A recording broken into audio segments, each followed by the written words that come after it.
Up all weekend, doing a great job with these games, shoutcasting fantastic guys, and you went back to you. Thank you, Travis, and of course you did an excellent job as well. I know comments on Reddit and such were like, oh, he's so nervous, come on, but I think you've done an excellent job today as well. Can we please get a round of applause as well for Travis for being awesome, coming out here, being a great host for everyone. And yeah, we can pull up the stat screen again real quick if we want to do a little bit more analysis here. I mean, these teams are now neck and neck. They are 2-2 in this tournament, 2 maps apiece. That is the score line between these two teams. And Dan and Andy Din, the respective captains of EPIK and Team Solo Mid. And you just, let's see if there's anything special up in these stats here. You've got Salsi really trying to be durable. You see, he got the Mercury Treads, went Rod of Ages, and got a Negatrunk look, tried to get an Abyssal Scepter most likely between these two items. And he was just picked on 1 and 5. Honestly, literally the worst score in his team, the most deaths, and the least contributions to his team. And he was the guy who was, in Dan's words, carrying his team these last few games. He was, carrying them against Solo Mid. And I don't know if it's Solo Mid saying, guys, our key to victory is crush the Solo Mid mage, because it's worked so far. Or if it's also not getting the right sleeper. I don't know what it is, but this guy especially has to pick it up, I think, that the rest of the team needs him to get back to that status. It's what brought them there the first time. He is definitely one of North America's best mages, and he needs to show that again. And it seems that he's second-guessing himself too much in the aggression. We saw the one time he went down to Reginald, the Karthus Zillion, as they were fighting it out. He flashed right into his Defile and then lay wastes. He didn't stay by his minions. Usually you can fight a Karthus pretty well, even if you're taking the lay waste, if you're by your minion, because you're only taking half the damage it's going to do. Or you're taking its damage, but not double the damage, not half of it. Right, so to do that and to jump into Karthus is just, he is an aggressive player. Salsi does know when he can do things like that, but it just seems like those are faltering for him right now. Maybe not the right combination of skills are coming out, but definitely something that needs to be picked up. You can't lose a lane like mid lane if everybody else is going to be doing so well. Yep, absolutely true. But we do have that next game up. We actually just waiting on the spectators, so me and Ray are going to get in here.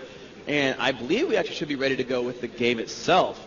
So 2-2 is the score. Game 5 of a best of 7 is what is happening right now. And the winner of the rest of the series will determine the champion of the MLG Providence, the grand finals of not only this tournament, but of the entire season of Major League Gaming. And we will hopefully be back for even more awesome action next season. But, of course, that's not the story right now. The story is TSM versus EPIK, and the players are ready. An amazing game of brother versus brother, as we've said. Dan Din and Andy Din. There's Andy Din on your left right there. I believe that's odd. Left, right there? On his right. Left, right there. Right. You like that? Yes. Of course. Yes. I couldn't figure out another direction correct answer. And you see them popping into champion select, and that's what we see as well. We can see everybody chilling out there. Reflex still hanging out, watching these matches themselves there on the bottom, and Dignitas on the right. Those two taking 4th and 3rd, playing very good matches on the weekend. At EPIK now, Dan Din to be the first to ban against the Reginald's bans. The two brothers banning against each other. Tristana and Cassidon out for EPIK. Akali banned from TSM. Reginald picks Graves, and who will be the 3rd ban for EPIK here? Yeah, and remember also that this is actually the same pick order as last time, where EPIK had first pick / first ban because they were the higher seeded team, the better seeded team, seed 1 coming into this tournament, and it allowed them to be blue team in the very first game. And being the loser of the last game, they again picked blue team and first pick. So, well, the picks and bans are exactly identical so far. It's the ban on Tristana and Cassidon, and the ban on Akali and Graves. It seems they were not afraid of LeBlanc, nor Heimerdinger, and the Zillion ban. So EPIK says, you know what, Salsi, you're an amazing player. Let's give you a champion who shines basically by himself. The Salsi was kind of the carry player, not the, well, I'm half support, going to make West Rice do well. He's like, no. Let's have you go and be an all-star like you've been all weekend. Let's give you a real hardcore carry there. And if he plays Karthus, I think they'll be happy with this. I think we're going to see a Karthus here. Because of the Soraka ban, I would not be surprised if we saw a Swain from Salsi. I don't know. I really want to. I believe like the best choice here would. Wow, they're just going to grab the fast soda. They're going to say, okay, you pick mages. That's cool. Normally we saw that TSM do this. Oh, we're going to fast ban Soraka, and then you'll take something, and we'll just grab Karthus. And EPIK's like, okay, we're going to grab Sona and make that lane a little more difficult. And I think, wow, the Yorick Vade is there, and that is scary. What will EPIK do about this? Because that's going to be a scary set of 2 champions. Now, they can counterpick that bottom lane. They've already got that Sona, who's probably one of the best supports for that lane. They are going to grab the Kennen, which actually I think is a bit suspect, because one thing that had happened, Oriana, I like that one actually a lot more. Because when they played Kennen the last time around, they said, oh yeah, we banned Alistair in order to play Kennen, because that's how Kennen plays. Kennen does some really cool things, but only if he doesn't get punted out, headbutted out by that Alistair. And with Alistair still being available in that pool, they're like, yeah, that's a little bit scary.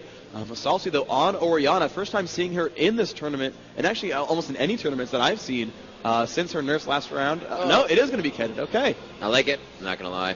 I think it's likely to see Alistair. Yeah. Yep. Certainly you're going to. And there is the Alistair indeed. So EPIK are feeling confident here.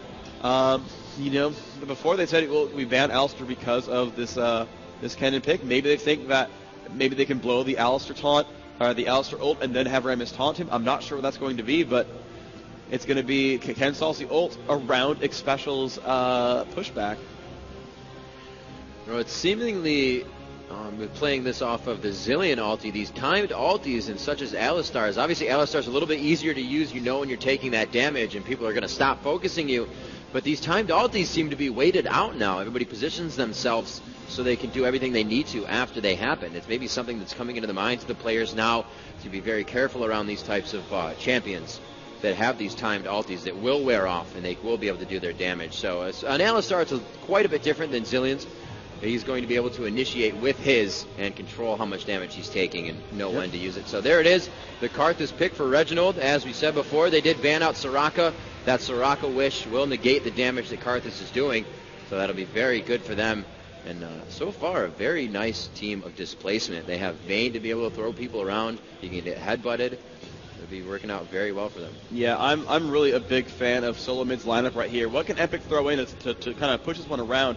Because right now, everything is kind of going in TSM's favor. They got that Yorick Vayne in there. That EPIK was like, well, I guess that's happening. The fast pick on Sona means that they didn't even say, okay, well, look, we're gonna pick like Vayne or Rammus or Yorick, and then, oh, you'll grab Sona? Oh, convenient you grab Sona because Kennen, you can go lose now because you can't push us around. That ended up not being the case at all. They're like, well, we'll just take Sona, even though we know Alistair is this counter pick here to Kennen, and I trust them. They're an amazing team. They've come this far already. Yes, Jax. Yeah, okay. Now I'm happy again. They've got Jax and Westrice coming back onto Riven. We saw that work so incredibly well against Dignitas on the first day, but it's Jax and Riven coming through here, and they're really letting Dyrus just play his main champion, saying, we know you're, sometimes a jungler, sometimes a solo top, but Jax and Jax since beta and Singed since beta have been his big champions, and KX for the fourth time in a row going to be picking up Maokai for the odd one. We'll see how that pans out. They've got a lot of beef right here. They've got a lot of frontline tankiness. It's going to work very, very well for them. Yeah, these are two awesome lineups. I love actually seeing Westrice's Riven. Very strong, very good. So what do you think? It's going to be Westrice down bottom with Zona? No, I think it's going to be... wow, no. I think it's going to be, let's see. Actually, no, I think maybe you're right. There's so many ways this can go. Because you can perma-sustain Jax and just have Jax only last hit, or sometimes push in. Certainly also being Jax, having those dodges there, you kind of want to fight Vayne. That would be great, because then Westrice could also shield up against Rain Man's ghouls if she ever wanted to initiate. Has a lot of movement from those ghouls as well. With the slow, Jax would be forced to jump in, take that damage, take an auto attack, and have to walk out of the situation. So it actually would be better to have Dyrus top, or Westrice top, and Dyrus down bottom.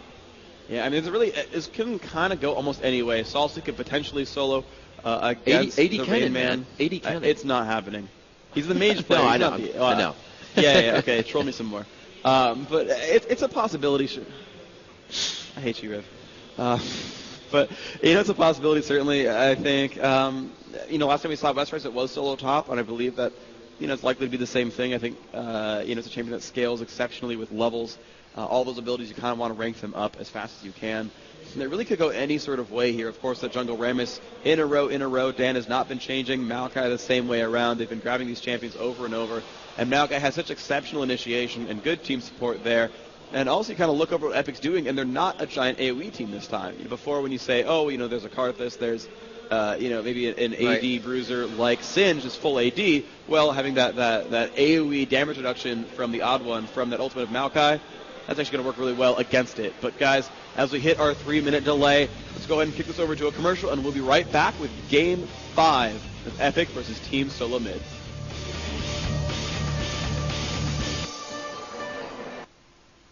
Wait, Anna, do you like horses? I love horses. Oh, shit. She wasn't here earlier. Do you know that they don't have souls?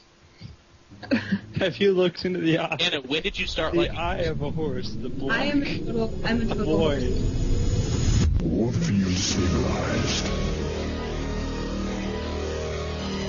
When I turn to fade. We gotta move.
Welcome back to the show. We're hitting the load screen right now, and we are on camera with Dr. Pepper logos behind us.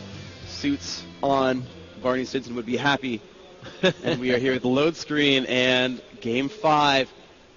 It's all down to these last 2 to 3 games. Whoever can win the next 2 out of 3 maps is going to win MLG Providence between Team Solomid and EPIK Gamer. You can see the lineups on the screen right there. Pax Jackson, my personal favorite. You've got a Karate Ken in there yourself. So, as far as champion selection goes, and seeing some of our favorite champions in there, got to put out a little bit of hearts to EPIK right here. But in terms of just seeing awesome games, I'm glad TSM tied it up here. But now, I just want a Game 7.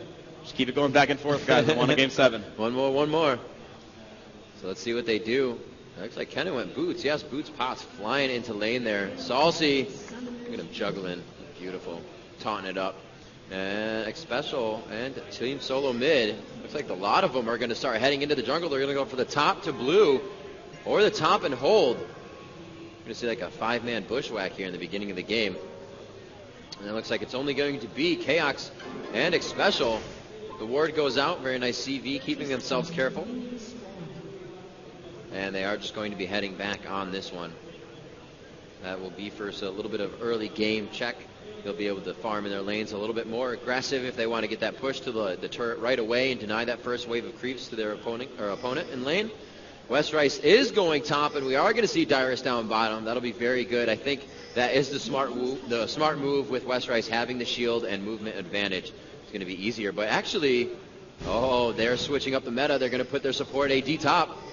That's going to be really hard for West Rice there. That is not a lane you want to be against. Vayne Alistair is going to hurt quite a bit. I think Kennen could survive that lane as long as he gets a ward in the brush. Because then he can just sort of poke at Alistair whenever he's up there. And that'll be Yes. fine. I didn't think KX would have chosen a skill yet, but he has Condemn. And then you have a Pulverize. Oh, this is Two smart.